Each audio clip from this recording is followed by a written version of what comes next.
कर्जबाजारी जावाई पाहिजे का मित्रो? अतिशय इंटरेस्टिंग असा टॉपिक आहे. पुढचा 1 मिनिट व्हिडिओ नक्की बघा. त्या दिवशी फक्त 24-25 वर्षाचा एक मुलगा ऑफिसला आला. म्हटला, सर मला 1 किंवा 2 वर्षासाठी फक्त SIP करायचे. म्हटलं असं का? म्हणजे सर मला स्वतःचं घर घ्यायचं आहे, कारण मुलीच्या आईवडिलांचं म्हणणं आहे स्वतःचं घर असेल तरच मी मुलीचं लग्न करून देईल. मित्रो, सध्या समाजामध्ये हा खूप मोठा अवघड असा विषय झालेला आहे की वयाच्या 25व्या वर्षी मुलीच्या आईवडिलांना मुलगा अगदी सेटल पाहिजे, चांगला पगार पाहिजे, स्वतःचा घरदार, जे खूप अवघड असतं. बरं, इकडून तिकडून त्या मुलांनी जर स्वतःचं घर घेतलं तरी पगाराचा 70-80% भाग EMI भरण्यामध्ये निघून जाईल.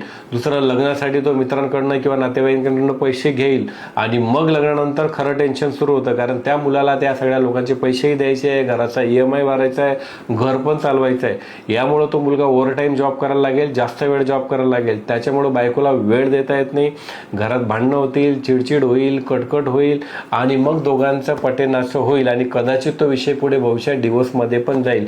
याचे अजूनही दुसरे खूप सारे वाईट परिणाम आहेत जे मला व्हिडिओवरती नाही सांगता येणार. परंतु खरंच आपण आपल्या मुलीसाठी कर्जबाजारी जावई बघतोय का, हे मुलीच्या आईवडिलांनी विचार करण्याची गरज आहे. बरं, काही ठिकाणी तर मुलीच्या आईवडिलांची एवढ्या अपेक्षा आहेत की स्वतःचं घरही पाहिजे, त्याच्यानंतर स्वतःची शेती पण पाहिजे आणि चांगली नोकरी पण पाहिजे.